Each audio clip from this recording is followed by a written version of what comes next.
That doesn't look great. No, that's not great at all. So you can see there's quite some pitting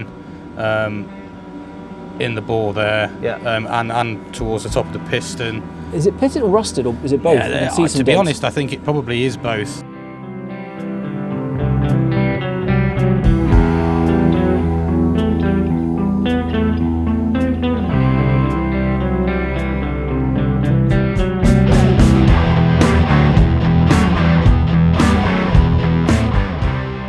It does look like there's quite a bit of rust in there, so it probably is going to need a rebore. Yeah, those scratches, is that from when the factory basically built the scratches are from the piston rings up and down, which that's actually quite a good sign, because it means they're not shiny, it's not glossy, it means the fueling and stuff's good. But yeah, the spots of rust in there, it's probably because it's been stood a while and there is some wear. So the only solution to that is to bore it out slightly, isn't it? Yeah, no it is, yeah. Go 0.4 oversize. That means new pistons though. New pistons, yep, definitely. So new but old, but really that's the only major fault with this thing, isn't it? I mean, is it quite a common issue with these cars? Yeah, it can be. It can be with anything that's been stood. And especially when people play with these, they turn the fuel up a lot. Right. So they bore wash. Okay. This doesn't look like it's been bore washing. I think it's just age and it's been stood.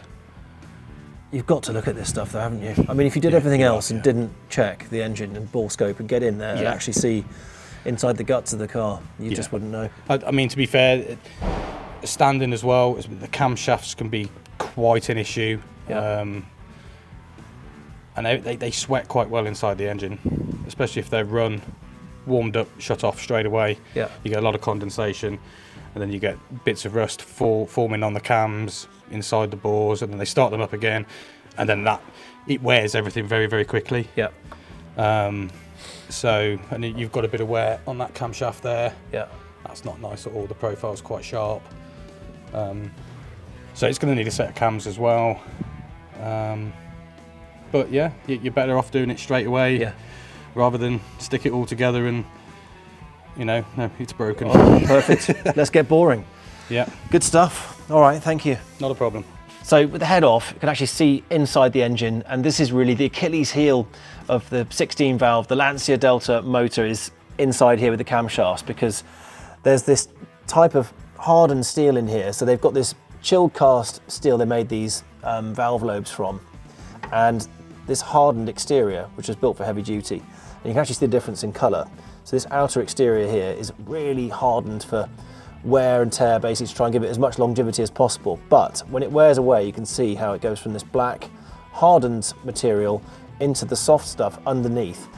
And that hardened material is extremely abrasive. It's like sand, basically goes inside the engine, gets into all the different components and literally starts to eat itself. So you can see the different shape in here. So that's how much metal has worn away. It's visible. You can see how much has gone away from it. And the only way to solve that problem is to literally strip this engine apart into all its different component parts and steam blast it and eradicate all of those tiny little fragments of metal to stop it from basically munching the engine until it blows up. So definitely worth spending the time to do that.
So I'm back at Tanc's and my car has been completely stripped down. So now that we can assess what the project is really going to entail and make a few key decisions about what to do next. So a little bit nervous, but hopefully it's going to be okay. So that's my car. This is part of my car. It's a fender, and this looks important because the suspension is going to hang off that.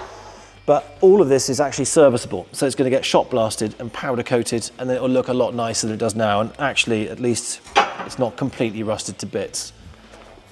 Blimey, Tanc. What have you done? It's naked. Yeah, you can see what we're doing now. So this is a bit of a horror show because I mean it's broken down so much that it sort of revealed all its secrets, but actually, and there's a few glaring pieces of rust that are a bit eye-catching. Not as bad as it looks. That's always typical. So we saw this on the outside, didn't we? Yeah. The surface rust, the sort of the bubbling. Yeah, we talked about it before, and somebody has been in here before, so there's a bit of filler and so on. There's actually a bit more corrosion than we thought, hence that big hole over there. So that looks nasty, but is this structural or is this? Not really. It's a very standard repair, that one. Yeah. And we do that a lot. It's not quite so nice having it up here. Yeah. But it's not structural up there. Okay. It's an outer panel. It's a cosmetic panel. Realistically, is it? I mean, when we're looking at some of the stuff that's been crashed, and you can see where it's been cut and shut, that's a problem because the geometry is going to be out, isn't it? The fundamental chassis is bent. That's a problem. Yeah. But anything short of that with rust, not a problem. Not really. No. This is it's all as it was. It's in the right place, and it's just a question of taking away the corroded metal and replacing it with good metal. Okay. So when there's a hole and you can actually see through to where your feet would be, that's not a major issue because that you can thicken that with a bit of reinforcement. It can be cut out and replaced with a new piece. Yeah. This is just because there's been some surface water sitting in here. It's not in itself. It's not a structural element. Like that bit there. So, do we need that? What's that do? What did it do? Oh dear, I don't actually know where that bit came from. Fair enough. All right, well, I'll just put it back. Yeah, put it back. We'll just leave it there. We might need it. When its skin's all back on and there's a rattle, we're going to know what's doing it. But the great thing is, I mean, because it's frightening. Rust's like a cancer, isn't it? You were worried. I mean, we were looking in the sides, weren't we? And how deep it had gone in and underneath. This bit here, where there's an actual hole, and that is a structural piece. Yeah. The suspension bolts to there. Yeah. The engine bolts to there. Everything, that's a very loaded point. Yeah. And that's corroded. Okay. So this needs proper repair. Because you would never have known. I mean, from the outside when we looked at this, it was well painted. It had that plastic shielding on it, and you couldn't see it. And we could have just polished it and absolutely never known. And I'd have been driving around, and then a wheel would fall off. And frankly, an MOT tester wouldn't be able to see that because they'd have to take the guard out. Yeah. So you would never know. So I mean, yeah, that's quite scary though, because you don't know if you don't until you peel it back. But if you do, once this is done, I mean, where this is going to come out, because this is going to be, fully primed, isn't it? Once you've deleted the rust, you installed all the bits. Yeah. So done a bit of welding. The new stuff will be primed on both sides. The welds will all be properly treated, and it won't go like that again for, who knows, 25 years, 30 years at least. Okay, so after you've done all your welding and actually primed it, so you've got the paint on there, and then it'll be PU sealed as well. Yeah, on the outer layer, yeah. So it's effectively like an under seal. Okay, 25 years at least. I think so. All right, well, hopefully it'll outlive me. Do I mean that? I probably ought to have to live longer than 25 years. I think you do need to live longer than 25 years. Well, make it last longer. I'd quite like to live longer than 25 years, and I'm older than you. 50, would you? Okay, so that looks horrific, but it's all right. That looks horrific, but it's just a new piece, cut in, welded in. It'll be fine.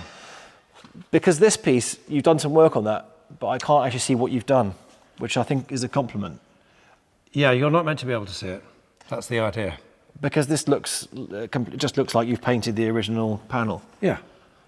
So that's actually brand new, but in this exactly the same shape as the original car. This piece is here, yes, brand new. Yeah.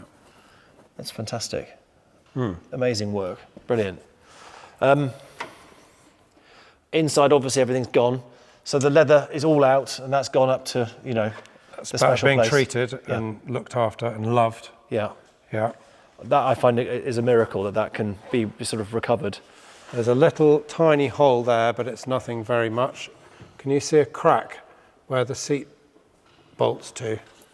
There's a little tiny crack there, but it's nothing. And otherwise, this is good in here. Okay.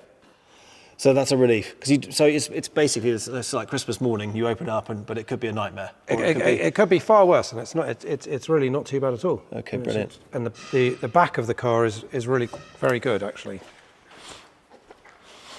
And also, all the main areas where the suspension will be bolting on, the structural side of it is good, original. Yep. So you don't have to and all of these things, which are a double skin, all in good nick. Yeah. There's a little bit of corrosion here, but again, it's surface corrosion just on the boot floor. It'll be, some dampness that's been there for a while. So what's going to happen with there? Because do you just skim that off and then, or just is it? No. What do you do with it? We cut it out. You're going to cut that. That'll come out. That and then it'll be replaced like this one. Exactly. Yeah, it'll be cut out. We refabricate it in exactly the same pattern. You won't be able to see that it's been changed. Okay, amazing. It'll be stitched in. You won't be able to see it at all. So there's an area you were saying before, Lancias are sort of notorious, this back by the wing, but I don't know what that's about. But this looks you've polished this back. So we've taken off the paint here to see whether there's any sort of proper corrosion in there, and very unusually yours doesn't have corrosion here. So there's a little tiny bit of surface rust here. So we'll probably make a new underside, just put a new underside in there. But normally the whole of the back of the roof is corroded from the inside. Yeah, but you know exactly why that is, don't you? Yeah. Why is that? It's because they didn't get primer into They here. being Lancia, your friends in Italy. Yes. When they dipped the shell, they didn't get enough primer into the back here. There was an air pocket. Yeah. And therefore there was effectively steel just ready to rust from day one. So if you were to sort of get into a time capsule, you could go back to the Lancia factory in the 80s and say, guys, this is what you should be doing, because in sort of 30 years when I have to re-engineer this. Yeah, I don't really want to have to change the back of the roof. Yeah, but we can't do that, but we're here. Okay, so that's mega. All right, so that's quite a relief really, isn't it? So it's this really is not good, too yeah. bad. No, it's really not too bad, and all of these bits are really, it's really in good shape. It's a good shell. It's a very good, strong, straight, unaccidented shell. Okay, that's great. So, yeah. And there's an interesting window at the front, so we could put Apple AirPlay in there. Yeah, just rip out the dash and go modern. What do you reckon? Just no dash, no heater. Yeah. That's where the heater comes through. Yeah. No, Would you no speak heater, to me again if I did that and put a big glass display up the front? I suppose you could do. Will.i.am likes them. Go and talk to him. Does he? Yeah, he does. It's a reason not to do it, isn't it? No, we're going to go full vintage. But okay, no, we definitely want some aircon or some heating. Heating is. Well, I think these things are, they're well aired, they're well vented. They are, and you need heating. Yeah. And that hole is for that. Okay. That's your heater. All right. Need it. No panels. So the bit that I'm really interested in is when we put this back together, and there's some components that aren't going to live again, are they? Like the dampers. So I was looking at these. I mean, they do look like they've done their bit, and they don't have a lot left to give. So the bump stop, this rubber bit at the top, that's supposed to limit the amount of travel. That's used to exist, but it's long gone. Well, some of it's coming out. Yeah. Yeah. So that's basically crumbled like a cookie. So that's completely gone. And the shaft obviously is rusted, so that's not looking very nice. No.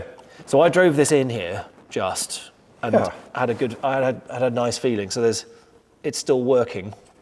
At the moment, you get a feeling for what kind of strength is in the spring, how stiff it is, and also how much cushion is in the damper. And I just think these cars in original form, they float like they're on velvet, don't they? They're lovely. That's what set them apart from everything else, frankly. For me, it's the fundamental part of the car. Obviously, apart from the chassis, the engine, the way it drives, but the way it rides is down to these bad boys. Absolutely.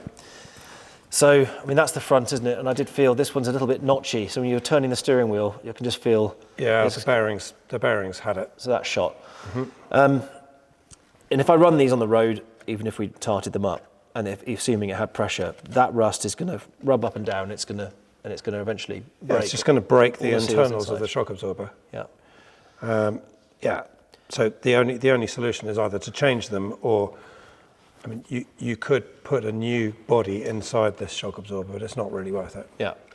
So what I'm thinking of doing, potentially these would run, but not for very long. So I'm thinking of taking these onto a damper dyno and to actually get to gauge the profile of what it's doing at different speeds and different impacts, to get a full reading on exactly what Lancia engineered into these. What was it? It's got a funny name. Is it Way Assetto? Way Assetto with the original manufacturer. Because they're not making these anymore, are they? No, they've gone out of business.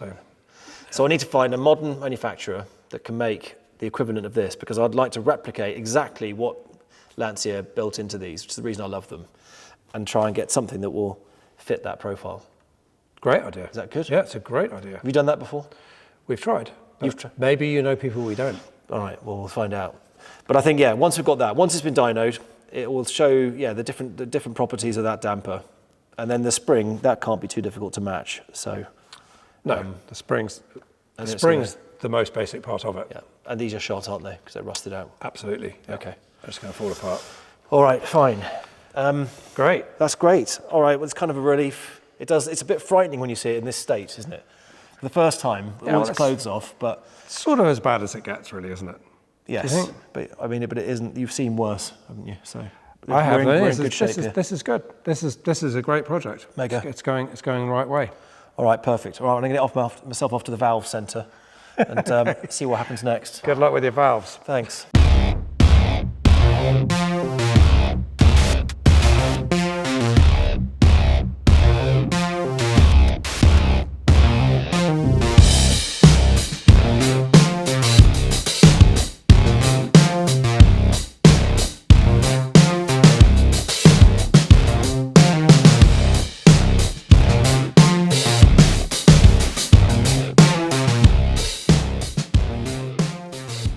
So this is the engine block that's come back, and it's got a fresh coat of paint in the original Lancia factory colour. So it's this grey enamel, so it's heat proof. But crucially, the cylinders have been bored out, so it's 0.4 larger. So you have to have bigger pistons, but it means that they can travel up and down much more smoothly, obviously, than you could some ropey old rusted thing. So it looks a lot happier than when it went away. And basically it's as clean inside. It's like looking down the inside of a shotgun barrel, basically. So it's exactly what we want to see. The best part is that the crankshaft was serviceable. So that's been polished up, looked immaculate, looking very smart. This is a lot more difficult to work with. It has to be resized. All the different components have to be changed to try and match it. It's a very expensive job. So I'm relieved that this one did not need any adjustment. So the original one's going to go back in and carry on its life. So she's still serviceable. 1993 to 2023, still strong. From my perspective, suspension travel is essential with these cars because that's what they're all about. Rally cars, being able to lean into the corner and absorb those big hits. And this is an Evo 2 with standard suspension ride height. And actually, I can fit my fist in here between the tyre and the wheel arch. So that's what you'd expect to see on a standard car. This stunner is a final edition Evo 2 from Japan, and they like the shortened springs, lower ride height.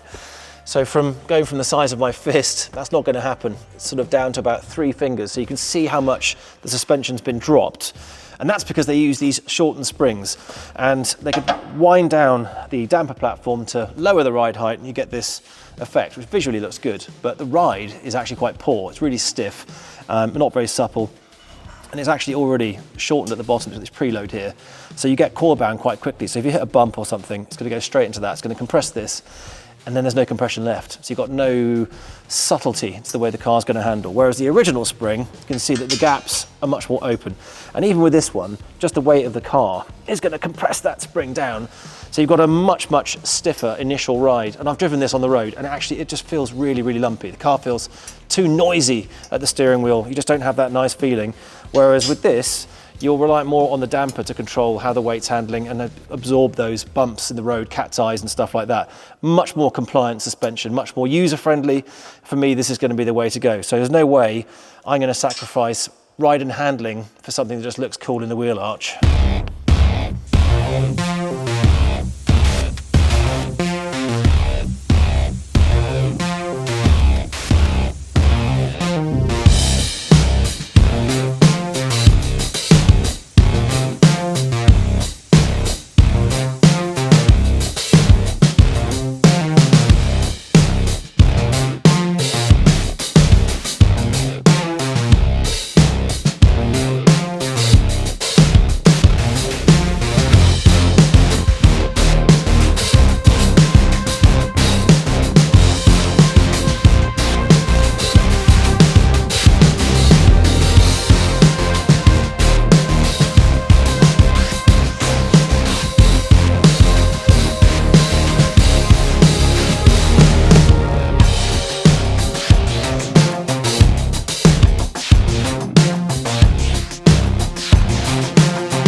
bored-out engine and enhanced pistons will be pumping out closer to 300 horsepower, which is a sizable gain on the original 220.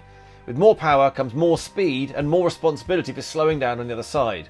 The original brakes would have been okay for the lower speeds of the factory design, but now that I'll be going faster more regularly, I need more braking power, and that's where these Meteor discs and pads by Tarox come in. The grooves and holes make for excellent cooling, so I won't have to deal with overheating brakes or failing to stop for a hairpin and disappearing off the side of a mountain. So after about 8 months, this Evo 1 is nearly finished. Can't wait to actually drive the car, which I'm going to do today, because we had some good pointers from Matt Armstrong, okay, and it was really helpful to have a sort of get an independent view of what the car looks like and a few of the obvious things he saw that needed tweaking, not least the boot lid, which did have me worried for a minute because he said, oh, the chassis might be bent. The chassis is not bent on this car. It's absolutely perfect. It's been fettled. Basically, the lid needed adjusting. Actually, it needs slightly lowering again on one side. But you can't fit Matt's fat finger anymore in between the gap here, between the light and the boot lid. So that's good. So that was a fairly easy fix. There's a few little bits of detail that need to be done. So we're going to clean off a little bit of the paint. Going to just fix this bit of trim here on the sunroof. Most importantly, though, actually, is starting it up, because Matt was one of the first people to fire up the engine before it had a map on. So now that the ECU has been plugged into it properly, let's see if it starts, and give it a rev. It smells like new car. This basically is a new car. So the boys are still playing with it. It doesn't, oh. All right. Maybe we've got a few foibles to iron out, but it is still in its running in period. So it runs.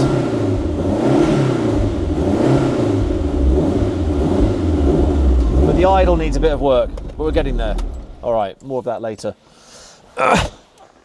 Okay, so I might actually get my hands dirty for a change, and at the very least clean off some of this excess paint.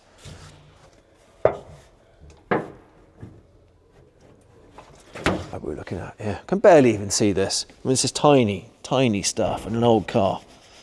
But Matt noticed it, so this one's for you, Armstrong. So I don't want to be given any flack. Tiny amount of overspray here. It's really nothing to write home about. He also took issue with this component here, which I'm not even sure what that does. What does that do? Well, it's patina, so that's staying in there. It's an original part, and you can't really clean that off. Maybe you can clean that off, but I'm not even going to try. It doesn't like these bolts either, so got some new ones of those somewhere. Problem is, you clean one bit, and then where do you stop? Because ultimately, there's lots of little things around this car that are old, because it's an old car from the 90s. And start to get the feeling that actually the best thing for it probably is to go to a detailer in the end, because there's little details like the seat belts, you know, they've got sun bleached because it's old. And there's lots of little nooks and crannies you can kind of point out, but I think some of the core stuff has come up really good. So anyway, at least you can't see this anymore. Here's another one of little matte spots, which is this bit of overreach here on the ceiling trim. All right, I'm not even sure. I mean, that's actually how it was. This is how it came out of Italy. But fair enough, it is slightly scruffy. Let's give that a little tidy up.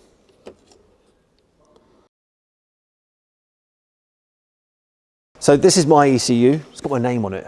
It's the OG ECU from the 90s, and at the moment it's got a map in it, or the standard map, and all the boys are doing is adjusting pretty much the tick over and how much fuel it's getting from this CO adjuster. You just stick a screwdriver in and adjust it and see how it runs until the engine's knocked in a little bit more, loosens off a little bit, and then we can stick a map in there that's a bit more refined so that it runs sweet from low revs, idle, turn it on, revving it all the way through. But at the moment it's just fairly bog standard.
The work is done and the test miles have been run, so click on this link to see this car in full send mode on track where it truly belongs.